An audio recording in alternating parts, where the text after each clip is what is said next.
Hi, I'm Dr. Hiroshi Tanaka, a physician specializing in senior nutrition and wellness here in the US. My mission is simple: to help older adults live stronger, healthier lives, one smart choice at a time. Have you ever stopped to think about how you're sitting right now? I mean, really, right this second.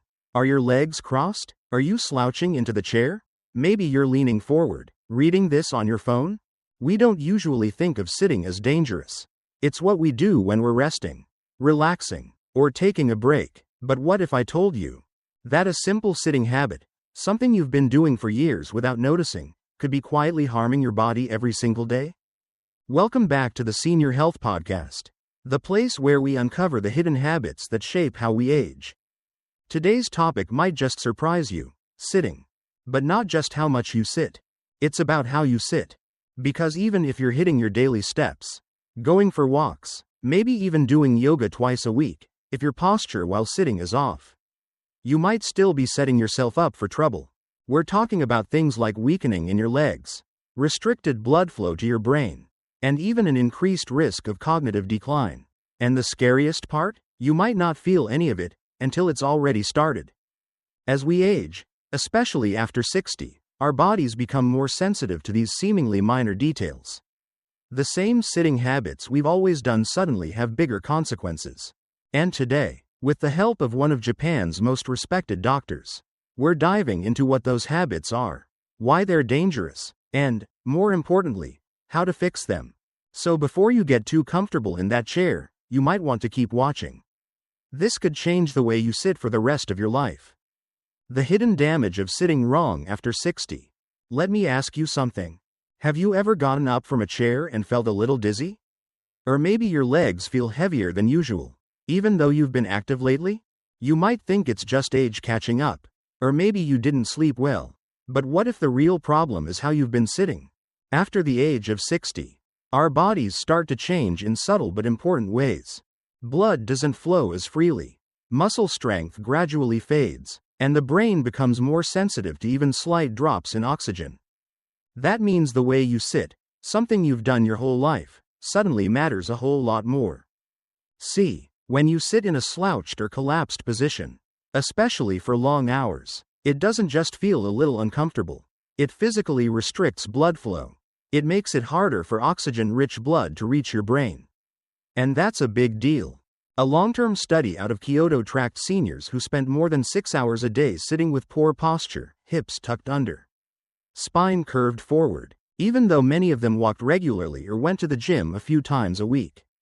They still showed early signs of poor circulation, fluid buildup in the legs, and early cognitive decline. In other words, movement alone isn't enough. You could be checking all the boxes, 10,000 steps, stretching every morning, but if you're spending hours each day in the wrong position, the damage adds up silently.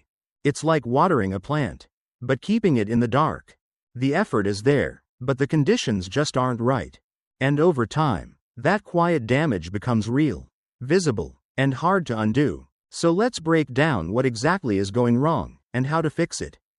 The crossed leg habit that's quietly draining your brain. Let's talk about something almost all of us do, especially when we want to get comfortable. You sit down, relax into your favorite chair, and instinctively cross your legs. Or maybe you tuck your feet under the chair like you're curling up to read. Harmless, right? Well, not exactly. This common sitting habit might feel cozy, but for people over 60, it can be quietly wreaking havoc on your body and your brain. When you cross your legs or tuck them beneath you, it does more than just shift your posture. It actually compresses some of your body's major blood vessels, especially the femoral artery and vein. That pressure limits blood flow to your legs, making them more prone to swelling, numbness, and weakness. And for seniors, those are exactly the symptoms that increase fall risk. But it doesn't stop there. That leg crossing position also rotates the pelvis, collapses the spine, and tightens your chest. And when the chest can't fully expand, your lungs take in less oxygen, meaning less oxygen gets to your brain. The result? You may feel foggy, tired, a little slow to respond, and you probably won't even connect it to how you've been sitting. In fact, A 2022 study from Osaka University found that seniors who sat with crossed legs for extended periods had lower blood oxygen levels, slower reaction times, and more complaints of dizziness and leg fatigue. Think about that, something so simple, so automatic, done for hours every day, watching TV, reading, eating, could be silently draining your mental clarity. So next time you catch yourself crossing your legs, pause, uncross, plant your feet flat on the floor. Your brain, and your balance, will thank you. And now, let's look at the second sitting mistake you may not even know you're making. The collapsed posture that silently drains your energy. Let's paint a picture. You're sitting in a cozy chair, scrolling on your phone, or maybe reading a book. Your back slowly rounds, your shoulders drift forward, and before you know it, your head is hanging over your chest like a wilting flower. Sound familiar? It should. This posture is everywhere. But here's the thing. For people over 60, it's not just poor form, it's a serious health risk. Experts call it the passive collapse posture, but you don't need a medical degree to recognize it. It's the slouched, rounded position we fall into when we're relaxed or distracted. But while your mind may be focused on the screen, your body is paying the price. Here's why. When you round your back and drop your head, you compress the diaphragm, the muscle that helps you breathe deeply. That makes your lungs work harder and encourages shallow chest breathing, which means less oxygen reaches your bloodstream, and ultimately, your brain. What happens next? You feel tired, mentally foggy, even slightly anxious, and you might not know why. But it's not just a mood issue. Chronic shallow breathing puts the body in a mild but constant state of stress. It can lead to elevated blood pressure, fatigue, and even reduced cognitive performance. In fact, a study out of Japan found that seniors who sat upright with their backs supported scored higher on memory tests than those who sat in a slouched position. It makes sense when you think about it. When you give your brain more oxygen, it works better. So next time you catch yourself hunched over a screen or book, try this. Sit back, open your chest, lift your head, let your body breathe, because clear posture helps you think more clearly. Up next, the third mistake, and this one might be the most deceptive of all. Why sitting still too long can quietly sabotage your brain. Now here's a twist you probably didn't expect. Even if you're sitting in perfect posture, back straight, feet flat, spine aligned, if you're not moving, you're still putting your health at risk. This might sound surprising, but staying completely still for long periods, what researchers call frozen sitting, can quietly harm your circulation, your muscles, and even your brain. Here's what's happening under the surface. When you sit without adjusting or shifting your body, blood starts to pool in your legs, your muscles disengage, and your lymphatic system, your body's natural drainage network, slows down.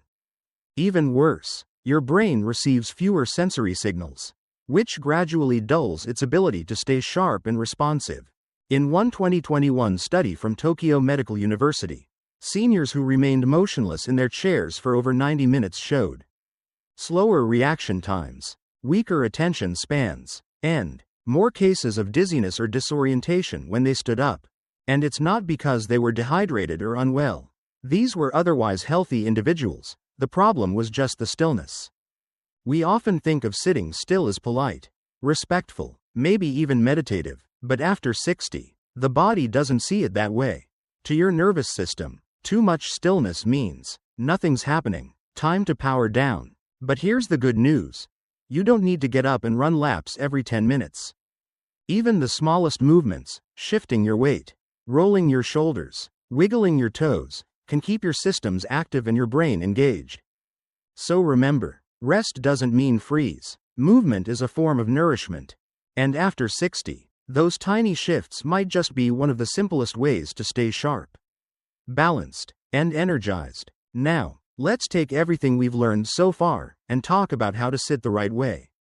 Sitting mistake number 4 and number 5 after age 60. Before we wrap up, there are 2 more sitting habits that deserve your attention. Habits that often seem harmless but can quietly wear down your comfort, strength, and clarity over time. Sitting mistake number 4. Sinking into deep, soft couches for too long. You've probably felt it before, that cozy, cushioned chair you just melt into. It feels amazing at first, until it's time to stand up. The problem? These chairs offer little to no support for your spine or hips. When you sink in, your pelvis tilts backward, your lower back loses its natural curve, and your shoulders slump forward. This posture disengages your core muscles, making it harder to maintain balance and much harder to stand up, especially after 60. Many older adults experience back pain or stiff knees after lounging on soft couches and don't realize that the furniture itself is to blame. Sitting mistake number 5. Perching at the edge of a chair without back support. This is common when eating quickly, working at a kitchen table, or having a casual chat. But sitting this way forces your spine to carry all the weight without any help. At first, it might feel fine, but within minutes, your core starts to fatigue, and you slowly collapse into that familiar slouch. Just 15 to 20 minutes like this can lead to neck tension, hip tightness, and a noticeable drop in energy. So what's the fix? Choose chairs that offer firm back support. Avoid sitting for long periods on ultra-soft furniture. And whenever possible, give your spine something steady to lean on. Because after 60, sitting well isn't just about comfort, it's about supporting your circulation, breathing, and brain function in every moment you rest. Coming up next, we'll explore something even more powerful than good posture, micro-movements, and how they can become your secret weapon for aging vibrantly. So now that we've covered the sitting mistakes, let's flip the script. Because here's the truth. Sitting isn't the enemy. How we sit is what makes all the difference, especially after 60. You don't need an expensive ergonomic chair or a fancy cushion. What you really need is awareness, and a few simple adjustments that can make your body feel stronger, lighter, and more energized. Let's start with the spine. Picture it like a tall, rooted tree, not stiff, but upright and steady. Sit all the way back in your chair so your lower back has support. And if the chair doesn't offer it, no problem. Just roll up a towel or grab a small pillow and place it at the base of your spine. That small support helps maintain the natural curve of your lower back and keeps your posture from collapsing. Now, let's talk about your legs. Keep both feet flat on the ground, no crossing, no tucking under the chair. Your knees should be level with or slightly below your hips. This position encourages healthy circulation and keeps pressure off your nerves and blood vessels. Next, activate your body just enough. Don't slump or lean. Let your core gently support you. Relax your shoulders. Keep your head aligned over your spine, not poking forward like a turtle. This posture opens your chest, lets your lungs expand fully, and sends more oxygen to your brain. And here's something most people forget. Even perfect posture becomes harmful if you hold it too long. Every 20 to 30 minutes, make a small move, shift your weight, stretch a leg, stand for a few seconds. In Japan, many offices and clinics even use gentle chimes to remind people to move during long meetings. Simple, but powerful. Because good posture isn't about being still, it's about staying in rhythm with your body. And when you do, you don't just sit better, you age better. The final word on sitting after 60. So after everything we've explored, the hidden damage of poor posture, the surprising risks of staying still, the 5 most common mistakes, let's bring it all back to one simple truth. Sitting is not rest unless it restores the body. And after 60, how you sit can quietly shape how long and how well you live. That might sound dramatic, but it's not. It's biology. The goal isn't perfection. You don't need to obsess over every movement or buy high-tech equipment. You just need awareness to understand that posture isn't just about looks or comfort. It's about supporting your circulation, your breathing, your brain function, and your overall vitality. When you sit with intention, spine supported, feet grounded, body gently engaged, you're not just preventing stiffness or brain fog. You're telling your body, I'm here, I'm present, I'm still in motion, even in stillness. And just as important as posture is rhythm, those small, subtle movements throughout the day. A shift in weight, a shoulder roll, a moment to stand, stretch, and reset. That's not restlessness, it's communication.